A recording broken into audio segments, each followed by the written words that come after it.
Picture this, it's December 1966, and families across America are gathering around their television sets for something they have never seen before. A green creature with a heart 2 sizes too small is about to teach an entire generation what Christmas really means. But here's what you didn't know. That special you've watched every year since childhood, it almost didn't happen. The animation technique was considered impossible. The narrator was originally supposed to sing differently, and the whole thing was created by a director who'd never made a cartoon in his life. Today, we're counting down 10 absolutely wild facts about how the Grinch stole Christmas that'll change how you see those 26 minutes of pure television magic. Ready? Let's sleigh into Whoville. Number 10. Chuck Jones had never directed for television. Here's the gamble that shouldn't have worked. Chuck Jones, the legendary animator behind Bugs Bunny, Roadrunner, and Wile E. Coyote at Warner Brothers, had spent decades perfecting theatrical shorts, 7-minute masterpieces designed for movie screens. Then MGM Television came calling with an offer to direct a half-hour Christmas special based on Dr. Seuss. Jones had zero experience with television animation. None. Television meant tighter budgets, faster production schedules, and different technical limitations than theatrical animation. Most directors would have approached this as a step down, a paycheck job to phone in between real projects. Instead, Jones treated it like his magnum opus. He applied every technique he'd learned from decades of theatrical work to a medium that supposedly couldn't handle it. The gamble paid off so spectacularly that the special still looks better than most animated shows produced today, nearly 60 years later. Number 9, Boris Karloff didn't want to sing.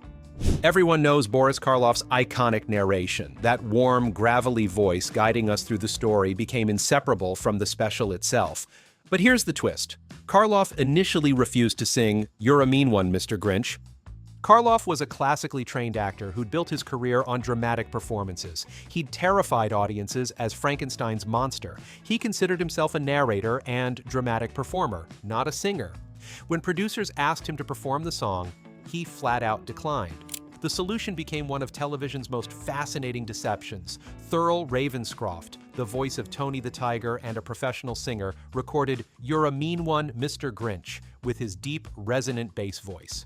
The vocal styles matched closely enough that millions of viewers assumed Karloff sang the entire special himself. Ravenscroft went completely uncredited in the original broadcast. For years, people thanked Karloff for a performance he never gave. It wasn't until much later that Ravenscroft received proper acknowledgement for creating one of Christmas television's most memorable musical moments. Talk about the voice behind the throne. Number 8, Dr. Seuss controlled everything.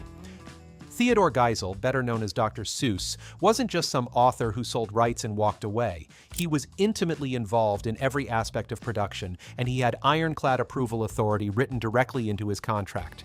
Chuck Jones couldn't change a single line of dialogue without Seuss's permission. Character designs required approval. Color choices needed sign-off, background paintings went through review, even the musical arrangements had to meet Seuss's standards. This level of authorial control was virtually unheard of in 1966 television production. Studios bought properties and did whatever they wanted with them. Authors cashed checks and moved on. But Seuss had learned from previous adaptations that disappointed him, and he made sure the Grinch would be different. The result? The special maintains absolute fidelity to the book's spirit while expanding it brilliantly. Every edition feels like Seuss could have written it himself. That's not accident. That's authorial oversight taken seriously. It's also why the special never feels like a corporate product. It feels like Seuss put directly onto television screens. Number 7, the animation technique was revolutionary. Chuck Jones made a decision that terrified MGM's accountants and thrilled animation historians. He used full theatrical quality animation for a television special. This was considered borderline insane in 1966. Television animation in the mid-1960s meant limited animation. Hanna-Barbera had perfected the cost-cutting technique. Characters barely moved, backgrounds repeated endlessly, close-ups filled screen time. It looked cheap because it was cheap, but it was the only financially viable way to produce animated content for television's brutal deadlines and tiny budgets. Jones rejected all of it. He animated the Grinch with fluid, expressive movement. He created detailed background paintings that changed throughout the special. He used theatrical techniques like dramatic lighting, complex camera angles, and sophisticated character acting that television simply didn't do. Every frame looks like it belongs in a theatrical short. The Grinch's facial expressions alone contain more animation than entire episodes of other shows from the same era. This wasn't television animation, this was theatrical quality delivered through television sets. The fact that it got made at all remains miraculous. Number 6, it aired opposite Walt Disney. Talk about confidence, or possibly insanity. CBS scheduled How the Grinch Stole Christmas directly opposite Walt Disney's Wonderful World of Color on NBC for its December 18, 1966 premiere. Disney's show was a ratings juggernaut, an institution. The program families planned their Sunday evenings around. Going head-to-head against Disney wasn't brave. It was suicidal. Industry insiders predicted the Grinch would be crushed, forgotten, and never re-aired. The special pulled in a 27.9 rating with a 49% share of the audience. Nearly half of all Americans watching television that night chose the Grinch over Disney. For a first-time special with no established track record, those numbers were absolutely staggering. CBS had a hit, Disney had competition, and television executives learned that quality animation could compete with anyone. The special's success against Disney proved audiences craved something more sophisticated than what television typically offered. They wanted artistry, they wanted craft, they wanted to feel like they were watching something special, not just filling time between commercials. Number 5, Max the dog steals the show. Max doesn't have a single line of dialogue, not one word. Yet he's the emotional heart of the entire special, and that was completely intentional. Chuck Jones was famous for his silent characters. Roadrunner never spoke. Wile E. Coyote rarely did. Jones understood that the most powerful performances often happened without words. He poured that philosophy into Max, giving the dog expressions, reactions, and physical comedy that communicated everything audiences needed to know. Watch Max's face when the Grinch loads his sleigh. That's not just cartoon dog, that's suffering. That's loyalty despite abuse. That's a character carrying emotional weight through pure animation. When Max pulls the overloaded sleigh up Mount Crumpet, his struggle feels real and heartbreaking. Jones animated Max with the kind of character acting usually reserved for lead roles. Every ear droop, every weary glance, every moment of exhausted determination was crafted with theatrical precision. The result is a supporting character who became so beloved that many viewers remember Max more vividly than the Who's themselves. Number 4, the budget was ridiculously small. Want to know the most impressive fact? The entire special cost approximately $315,000 to produce in 1966 dollars. That's roughly $3 million in today's money, which sounds reasonable until you realize what Jones accomplished with it. He delivered theatrical quality animation that still holds up. He created backgrounds worthy of museum display. He crafted character animation that remains expressive and sophisticated nearly 60 years later. He built an entire world from scratch, and he did it for less than the catering budget on most modern animated productions. How? Jones assembled a small team of absolutely elite animators who shared his vision. They worked longer hours than typical television production allowed. They cared more than network schedules demanded. They treated the project like it mattered because it did. Modern animated specials often cost 10 or 20 times more and look worse. That's not inflation talking. That's craftsmanship versus efficiency. It's artists working at the peak of their abilities versus studios mass-producing content. The Grinch's budget limitations became an advantage because they forced creative solutions instead of expensive shortcuts. Number 3, the expanded story beat the book.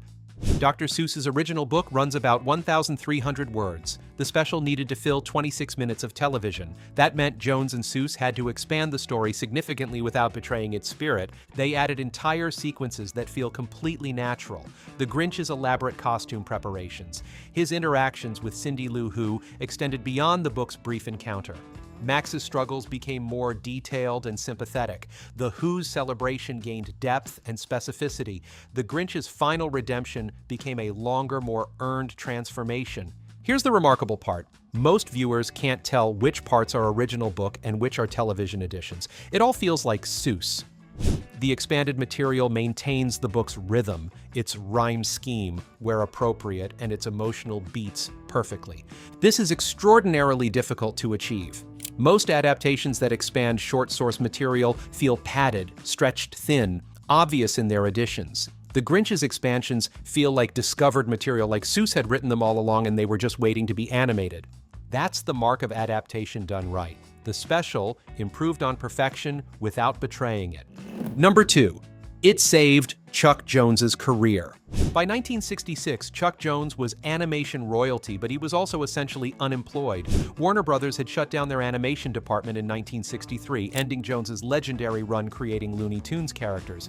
Jones landed at MGM, but his theatrical shorts there underperformed commercially, despite being artistically brilliant. The studio was losing faith. Projects were being canceled. Jones faced the real possibility that his career was effectively over at age 54. The Grinch changed everything. Its massive success proved Jones could direct long-form content. It demonstrated his commercial viability. It showed networks and studios that his perfectionist approach could work within television's constraints and budgets. The special's success led directly to more television work. It revitalized his reputation. It gave him leverage to pursue projects on his terms.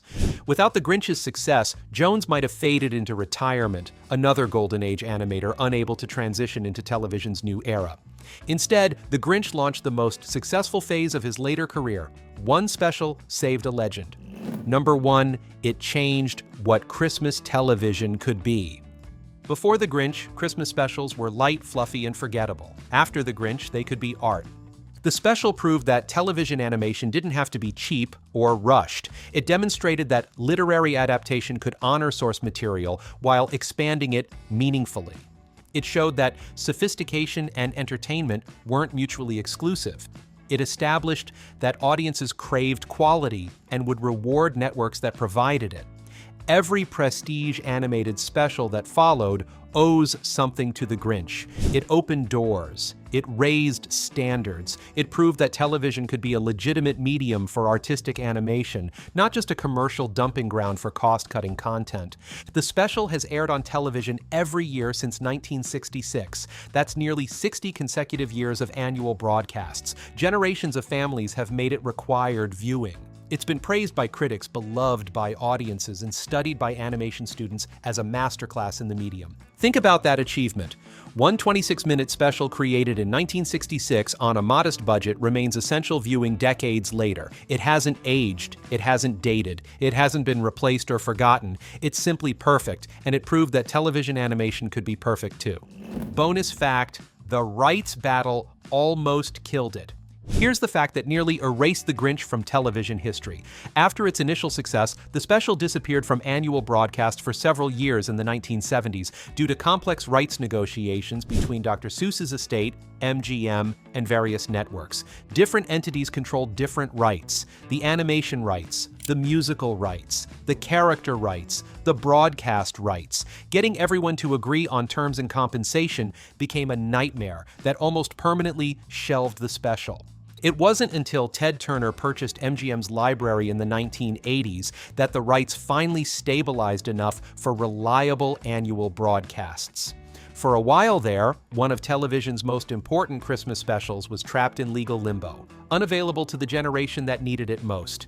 Imagine growing up in the late 1970s without The Grinch. That nearly happened because lawyers couldn't agree on contracts. Thank goodness cooler heads eventually prevailed, or we might have lost a masterpiece to corporate bickering. So there you have it, 10 wild facts proving The Grinch special was lightning in a bottle. A perfect storm of artistic vision, authorial control, animation excellence, and timing that somehow aligned to create 26 minutes of pure television magic.